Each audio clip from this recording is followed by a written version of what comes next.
माता पिता पूजन दिवस। तो आप सभी को मेरे और मेरे पूरे परिवार की ओर से माता पिता पूजन दिवस की हार्दिक शुभकामनाएं। माता पिता पूजन दिवस जो है वो अब माता पिता पूजन दिवस में हम क्या काम करते हैं। माता पिता पूजन दिवस में हम अपने माता पिता की पूजा की जाती है। इस पूजन जब ये पूजन किया जाता है उसमें माता पिता को हम ऊंचे स्थान पर बिठाया करते हैं और माता पिता के तिलक लगाया करते हैं और माता पिता की पूजा करते हैं। उनके सिर के ऊपर अक्षत चढ़ाया करते हैं, अक्षर चढ़ाया करते हैं। ये सब कुछ होता है माता पिता पूजन दिवस के दिवस में। जो माता पिता पूजन दिवस है, अब इसके पीछे एक पौराणिक कथा है। एक बार क्या हुआ था कि हमेशा गणेश और कार्तिक के लड़ते रहते कि मैं श्रेष्ठ हूँ, मैं श्रेष्ठ हूँ। एक बार प्रभु महादेव और माता पार्वती ने सोचा अब कैसे इनकी लड़ाई खत्म करें, तो उन्होंने उन दोनों के बीच में प्रतियोगिता लगाई। उसमें से पूरे संसार के 3 चक्कर लगा के आने थे। पूरी धरती है उसके 3 चक्कर लगा के आने थे। तो अब वो करना मुश्किल था काम।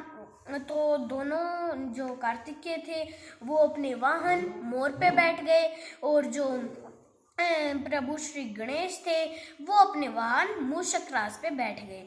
दोनों अपने अपने वाहनों पे बैठ के चल पड़े प्रतियोगिता की ओर।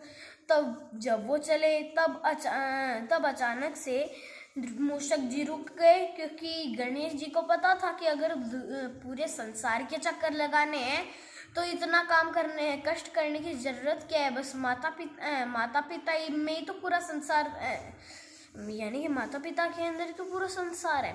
इसलिए उन्होंने अपने माता पिता को ऊंचे स्थान पे बिठाया, उनके सिर पे अक्षत लगाया, उनका तिलक चढ़ाया, उनकी पूजा की। तो उसके बाद में उन्होंने अपने जो पिता हैं उनके चारों ओर 7 चक्कर लगा लिए, यानी कि देवी देवताओं के चारों ओर चक्कर लगा लिए, और अपनी माता के चारों ओर 7 चक्कर लगा लिए, यानी कि पूरे ब्रह्मांड के यानी कि पूरे संसार के चक्कर लगा लिए। तो बाद में जब कार्तिकेय जी अपना विश्व का 1 चक्कर पूरा करके आए तो उन्होंने देखा कि नारद ऋषि ने उनको विजय की माला पहना दी। अब ये कैसे जीते? उन्होंने बोला ये तो जो इसके रूल से उनके खिलाफ है, ये तो शक्ति खिलाफी है, हमें न्याय चाहिए इसके विरुद्ध में, क्योंकि इतना जल्दी तो वो जा नहीं सकते। तो उन्होंने बोला कि इतना जल्दी आप कैसे जितवा सकते हो, ये तो चीटिंग हुई ना। तो उन्होंने बोला कि ये आपसे पहले पूरी पृथ्वी के 3 चक्कर लगा चुके हैं, क्योंकि इन्होंने अपने माता पिता की पूजा की है। तब कार्तिकेय समझे कि कितना इम्पोर्टेंस है। इसलिए माता पिता जो है उनके चक्कर लगा लिए, यानी कि पूरे विश्व के चक्कर लगा लिए। इसलिए ही माता पिता पूजन दिवस मनाया जाता है। और माता पिता पूजन दिवस जैसा कि मैंने आपको बता दिया है 14 फरवरी को मनाया जाता है, मेरे बर्थडे के अगले दिन। Bye bye.